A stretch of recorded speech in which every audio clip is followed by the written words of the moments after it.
talk about Darwin Nunez.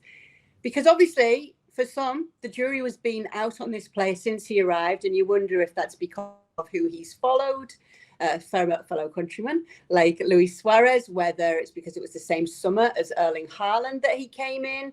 And so everybody was looking at him against him because the stats actually favour him, Janusz. And it seems that when he's on the pitch, whether it's his goals or assists or not, goals are scored.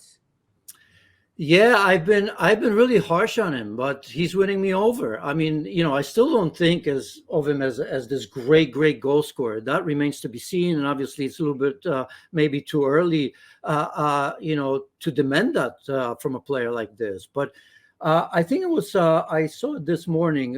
Pep Reinders, the assistant coach, said, he creates chaos, and that's a great explanation, I think, for what he does. And that chaos is actually pretty good because either he assists, he's always dangerous, he always seems to be in the right spot, he pulls players out of position as well. And even if that doesn't translate to a goal or an assist very often, it really creates opportunities for others as well. And then you start looking at his games and his stats: 10 goals, 10 assists, I think, in all competitions. That's not all that bad. And so look, I think, I've learned to maybe stay a little bit quieter on him in terms of my demands, because maybe it's just too early. And I think he's, as of late, he's been superb.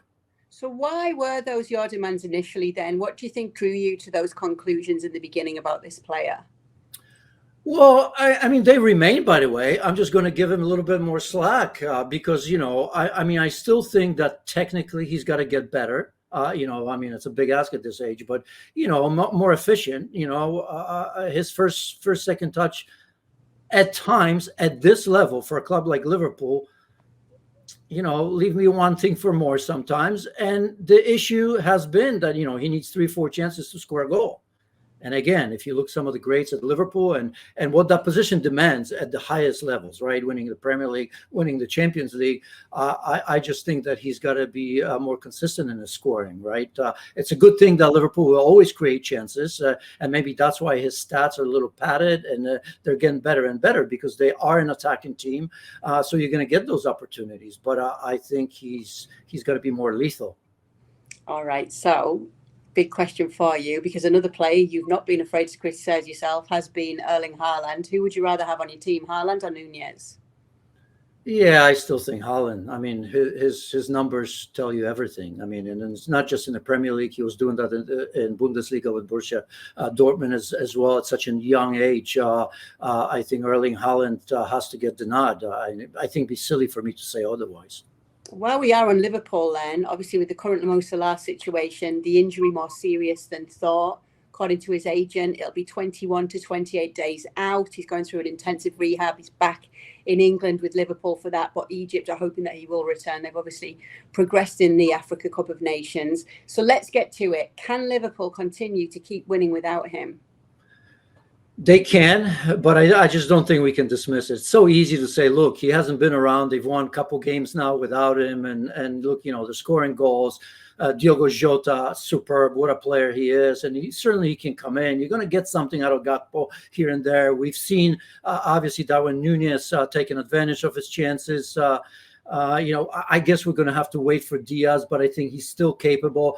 But I think it's absolutely crazy to sit here and say, you know what? Yeah, Liverpool are okay without Mo Salah. It's absolutely crazy. So hopefully that situation is not going to be prolonged.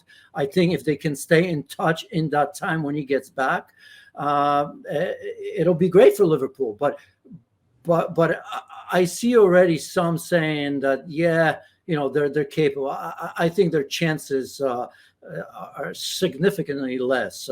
But Liverpool are contenders, no questions about that. They're very much capable of winning the Premier League this season against Manchester City, who have thrown the gauntlet. But I think if there's one team and one manager that knows how to deal with that, that is Liverpool. So right now, where are you on the title race in the Premier League with all the situations with each team? As I've said, Manchester City have thrown the gauntlet, but if it was again straight up Arsenal against Manchester City, I would definitely go towards Manchester City. But because it's Liverpool, with 5 points ahead, we've been there, done that, game in hand, everybody getting back. Kevin De Bruyne, absolutely outstanding. Erling Haaland still to come in terms of overall quality, Manchester City. But I absolutely think that Liverpool are capable. I mean, Pep Guardiola, if there's one manager he doesn't want to go head-to-head, is not Mikel Arteta. He knows him inside out. With Klopp, he'll have an issue. They've been there. They've done that. They're absolutely capable. But Mo Salah situation is going to be very important.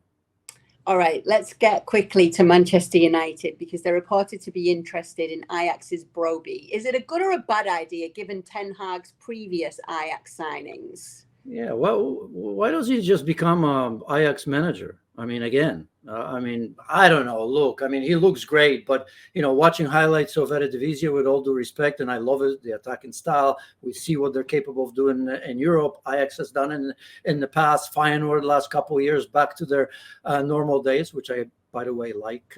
I remember them in my younger years, and PSV and all of that. But how do you judge that? I think he looks capable. So did Anthony. I love Anthony at Ajax. And I don't like Anthony at Manchester United. And apparently, Ten Hag doesn't like him anymore. If he can get rid of him, he probably would, right? There's talk about Saudi Arabia. I don't know if those are just rumors or if it's true. But I don't know if those are the targets that Manchester United are going to be going for.